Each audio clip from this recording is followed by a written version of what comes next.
Expert ಆಗಿದ್ದಂಥವ್ರು Dilip Raj ಅವರು. Krishna Rukku serial ಆಗಲಿ, Hitler ಕಲ್ಯಾಣ ಆಗಲಿ, ದೊಡ್ಡ ಹೆಸರನ್ನ ಮಾಡಿದರು. ಇದ್ರ ಬಗ್ಗೆ ಇನ್ನಷ್ಟು ಮಾಹಿತಿಯನ್ನು ಪಡ್ಕೊಳ್ತಾ ಹೋಗೋಣ. ನಮ್ಮ ಪ್ರತಿನಿಧಿ ಸತೀಶ್ ನಮ್ಮ ಜೊತೆ ನೇರ ಸಂಪರ್ಕದಲ್ಲಿದ್ದಾರೆ. ಅವರ ನಿವಾಸದ ಮುಂಭಾಗದಿಂದ. ಸತೀಶ್, ಅವಾಗಲೇ ಮಾತನಾಡ್ತಾ ಇದ್ರಿ, ಪ್ರಮುಖವಾಗಿ ಅವರ ಸ್ನೇಹಿತರೆಲ್ಲರೂ ಕೂಡ ಬರ್ತಾ ಇದ್ದಾರೆ. ಏನು ಹೇಳ್ತಾ ಇದ್ದಾರೆ, ಎಷ್ಟು ಮಿಸ್ ಮಾಡ್ಕೊಳ್ತಾ ಇದ್ದಾರೆ ಅವ್ರನ್ನ? ಖಂಡಿತವಾಗ್ಲೂ ಪೃಥ್ವಿ, ಯಾರಿಗೂ ಕೂಡ ಈ ರೀತಿಯಾದಂಥ ನೋವು ಬೇಡ ಅಂತ ಅನ್ಬೋದು. ಇಲ್ಲಿ ನಾವು ನೋಡ್ಬೋದು, ವಿಜುವಲಲ್ಲಿ ನಾವು ನೋಡ್ಬೋದು, ಇಡೀ ಅವರ ಸಂಪಾದನೆ ಏನು ಅನ್ನುವಂಥದ್ದು ಇಲ್ಲಿ ಗೊತ್ತಾಗ್ತಿದೆ. ಬೆಳಿಗ್ಗೆ ಆ ಒಂದು ವಿಚಾರ ದಿಲೀಪ್ ರಾಜ್ ಇಲ್ಲ ಅನ್ನುವಂಥ ವಿಚಾರ ತಿಳಿದ ತಕ್ಷಣ ಅವರ ಸ್ನೇಹಿತರ ಬಳಗ ಇಲ್ಲಿಗೆ ಬಂದಿದೆ. ಸೊ ಅವರ ಒಂದು ನೋವೇನಿದೆ ಖಂಡಿತವಾಗ್ಲೂ ಯಾರೂ ಕೂಡ ಎಕ್ಸ್ಪ್ರೆಸ್ ಮಾಡೋಕ್ಕಾಗ್ತಿಲ್ಲ. ಎಲ್ಲರೂ ಕೂಡ ಮೌನವಾಗಿ ಸೊ ನೋವನ್ನು ಹೊರಹಾಕುವ ತನ್ನ ಆ ಸ್ನೇಹಿತನನ್ನು ಕಳ್ಕೊಂಡಿರೋದಕ್ಕೆ ಒಂದು ಸಂತಾಪವನ್ನು ಸೂಚಿಸ್ತಾ ಇರುವಂಥದ್ದು. ಸೊ ಅವ್ರ ಜೊತೆ ಸಾಕಷ್ಟು ಒಡನಾಟದಲ್ಲಿದ್ದಂತಹ ಕಿರುತೆರೆಯಲ್ಲೂ ತಮ್ಮ ಸಕ್ಸಸ್ಸನ್ನು ಕಂಡಿದ್ದಂಥ ಬೆಳ್ಳಿತೆರೆಯಲ್ಲೂ ಸಾಕಷ್ಟು ಸಿನಿಮಾಗಳನ್ನ ನಿರ್ದೇಶನ ಮಾಡಿರುವಂತಹ ಕೃಷ್ಣ ಅವರು ನನ್ನ ಜೊತೆಲಿದ್ದಾರೆ. ಆ ಒಂದು ದಿಲೀಪ್ ರಾಜ್ ಅವರ ಒಂದು ಗೆಳೆತನ, ನಿನ್ನೆ ಕೂಡ ಅವರು ಒಂದು ಎದೆಯವರಿಗೆ ಒಂದಷ್ಟು ವಿಚಾರಗಳು ಕೂಡ ಗೊತ್ತಿತ್ತು. ಎಲ್ಲ ಆ ಒಂದು ದಿಲೀಪ್ ರಾಜ್ ಅವರ ಸ್ನೇಹದ ಬಗ್ಗೆ ಏನು ಹೇಳ್ತಾರೆ ಸರ್, ನಿಜಕ್ಕೂ ಕೂಡ ಒಂದು ಆಘಾತ ಅಂತ ಅನ್ಬೋದು. ಈ ರೀತಿಯಾದಂಥ ಘಟನೆಗಳು ಆಗಬಾರ್ದು. ಅದರಲ್ಲೂ ಕನ್ನಡ ಚಿತ್ರರಂಗಕ್ಕೆ ಪುನೀತ್ ರಾಜ್ಕುಮಾರ್ ಅವರ ನಿಧನದ ನಂತರ ಆಗ್ತಿರುವಂಥ ಒಂದೊಂದೇ ಏಟಿಂದ ಸುಧಾರಿಸ್ಕೊಳ್ಳೋಕ್ಕಾಗ್ತಿಲ್ಲ. ಈಗ ಮತ್ತೊಂದು ಹೊಡೆತ ಅನ್ಬೋದು ಸರ್. ತುಂಬ ನೋವಿನ ವಿಚಾರ. ಆರೋಗ್ಯವಾಗಿದ್ದಂಥ ಒಂದು ಫಿಟ್ನೆಸ್ಸಿಗೆ ತುಂಬ ಪ್ರಿಯಾರಿಟಿ ಇಟ್ಕೊಂಡಿದ್ದಂಥವ್ರು ಈ ಥರ ಒಂದು ಸಡನ್ನಾಗಿ ಈ ಥರದ್ದು ಆಗುತ್ತೆ ಅಂತ ಅಂದ್ಬಿಟ್ಟು ನಂಬಿಕೆ ಆಗಿಲ್ಲ. ಬೆಳಗ್ಗೆ ಸುದ್ದಿ ಕೇಳಿದ ತಕ್ಷಣ ಏನೋ ಆಗಿರುತ್ತೆ, ಸ್ವಲ್ಪ ಹೆಚ್ಚು ಕಡಿಮೆ ಆಗಿರುತ್ತೆ ಅಂತ ಆಸ್ಪತ್ರೆ ಹತ್ರ ಹೋದ್ವಿ. ಆಸ್ಪತ್ರೆ ಹೋಗಿದ ತಕ್ಷಣ ಬ್ರಾಡ್ ಡೆಡ್, ಕಾರ್ಡಿಯಾಕ್ ಅರೆಸ್ಟ್ ಥರ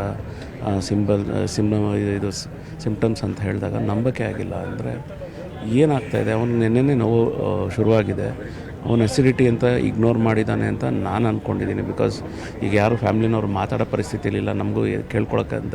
ಈಗ ಆಗೋಗಿರೋದ್ರ ಬಗ್ಗೆ ಮಾತಾಡೋದಕ್ಕಿಂತ ಏನು ಮಾಡಬೇಕು ಅಂತ ನೋಡೋದ್ರಲ್ಲಿ ಮಕ್ಕಳು ಅವ್ರ ವೈಫಿಗೆ ಧೈರ್ಯ ತುಂಬುವಂಥ ಕೆಲಸ, ಅವ್ರ ಫ್ಯಾಮ್ಲಿಗೆ ಧೈರ್ಯ ತುಂಬುವಂಥ ಕೆಲಸ ಮಾಡಬೇಕು.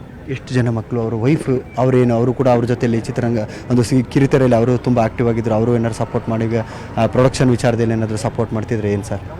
ದಿಲೀಪ ಮತ್ತು ವಿದ್ಯಾ ಇಬ್ಬರು ಜೊತೆಯಲ್ಲೇ ಕೆಲಸ ಮಾಡ್ತಾಯಿದ್ರು. ದಿಲೀಪಿಗಿಂತ ಜಾಸ್ತಿ ವಿದ್ಯಾ ಕೆಲಸ ಮಾಡ್ತಾಯಿದ್ರು. ವಿದ್ಯಾ ನನ್ನ ಪ್ರೊಡಕ್ಷನ್ ಎಲ್ಲ ನೋಡ್ಕೊಳ್ಳೋದು. ದಿಲೀಪ ಕ್ರಿಯೇಟಿವ್ ಆಸ್ಪೆಕ್ಟ್ಸಲ್ಲಿ ಇರ್ತಾಯಿದ್ದ. ಅವನು ಡೈರೆಕ್ಷನ್ನು, ಕ್ರಿಯೇಟಿವ್ ಆಸ್ಪೆಕ್ಟ್ಸು, ಕತೆ ಅದರಲ್ಲಿ ಇರ್ತಾಯಿದ್ದ. ಪ್ರೊಡಕ್ಷನ್ ಎಲ್ಲ ವಿದ್ಯಾ ನೋಡ್ಕೊತಾ ಇದ್ದಿದ್ರು. ಸೊ ಅವ್ರದ್ದು 2 ಪ್ರೊಡಕ್ಷನ್ಸ್ ನಡೀತಾ ಇದೆ. ಅದನ್ನು ವಿದ್ಯಾನೇ ನೋಡ್ಕೊತಾ ಇದ್ರು. ಮಕ್ಕಳಿಬ್ಬರು ಓದ್ತಾ ಇದ್ದಾರೆ ಅನಿಸುತ್ತೆ.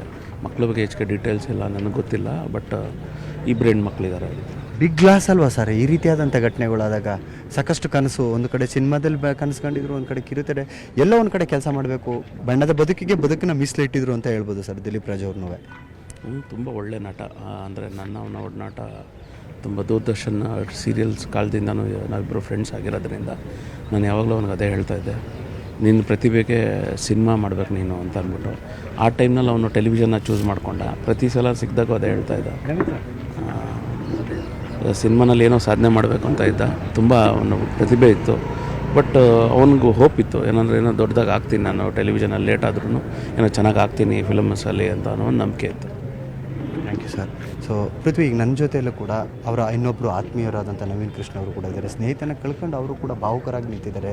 ಯಾಕಂದರೆ ಒಂದು ಅಗಲಿಕೆ ಇದೆಯಲ್ಲ, ತುಂಬಲಾರದ ನಷ್ಟ ಇಡೀ ಕನ್ನಡ ಚಿತ್ರರಂಗಕ್ಕೆ, ಅವರ ಸ್ನೇಹಿತರ ಬಳಗಕ್ಕೆ, ಅವ್ರಿಗೂ ಕುಟುಂಬಕ್ಕೆ. ಸೊ ಇಲ್ಲಿ ನಾವು ನೋಡ್ಬೋದು, ನವೀನ್ ಕೃಷ್ಣ ಅವರು ಮೌನಕ್ಕೆ ಶರಣಾಗಿದ್ದಾರೆ. ಸ್ನೇಹಿತ ಇಲ್ಲ ಅನ್ನುವಂಥ ನೋವು ಸರ್, ಈ ರೀತಿಯಂಥ ನೋವು ಯಾರಿಗೂ ಬರಬಾರ್ದು ಸರ್. ಅದು ಇಂತಹ ವಯಸ್ಸಲ್ಲ. ನಮಗೆ ಅಪ್ಪು ಸರ್ ಅವರ ಒಂದು ನೆನಪು ಬಂತು ಕೆಲವೊಂದು ವಿಚಾರದಲ್ಲಿ. ಅದೇ ರೀತಿ ನಿನ್ನೆ ಆರೋಗ್ಯವಾಗಿದ್ದರು, ಇವತ್ತು ಬೆಳಿಗ್ಗೆ ಇಲ್ಲ. ನಿಮ್ಮ ಕಣ್ಣಿನ ಹನಿಗಳು ಹೇಳ್ತಿದೆ ಸ್ನೇಹಿತನ ಒಂದು ನೋವು ಏನು ಅನ್ನುವಂಥದ್ದು. ಗೊತ್ತಿಲ್ಲ ಸರ್ ಏನು ಹೇಳಬೇಕು ಅಂತ. ಒಂದಷ್ಟೇ ಹೇಳ್ಬೋದು, ನಾನು ನನ್ನ ಲೈಫಲ್ಲಿ ಅತಿ ಒಳ್ಳೆಯ ವ್ಯಕ್ತಿ ಯಾರನ್ನಾದರೂ ನೋಡಿದರೆ ಅದು ದಿಲೀಪ್. ಕಾಲೇಜಿಂದನೂ ನೋಡ್ಕೊಂಡ್ಬಂದಿದ್ದೀನಿ. ಇಷ್ಟು ಒಳ್ಳೆಯವ್ರು ಇರ್ತಾರೆ ಪ್ರಪಂಚದಲ್ಲಿ ಅಂತ ಅನಿಸುತ್ತೆ. ಅಷ್ಟು ಒಳ್ಳೆಯ ವ್ಯಕ್ತಿ ಅವನು.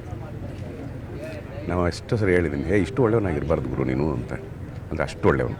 ಅವರು ಅಷ್ಟೇ, ಅವರ ವೈಫು ಅಷ್ಟೇ. ಕಾಲೇಜಲ್ಲಿ ಫ್ರೆಂಡ್ಸ್ ಆಗಿ, ಕಡೆಗೆ ಅವರೇ ನಮ್ಮ ನಿರ್ಮಾಪಕರಾಗಿ, ನನ್ನ ವೆಲ್ ವಿಷರ್ ಆಗಿ, ವಾಟ್ ನಾಟ್. ಅವನ ಬಗ್ಗೆ ಹೇಳೋಕ್ಕೆ ಚಾನ್ಸೇ ಇಲ್ಲ. ನಾನು ನನ್ನ ಜವಾಬ್ದಾರಿ ಇಲ್ಲದೆ ನನ್ನ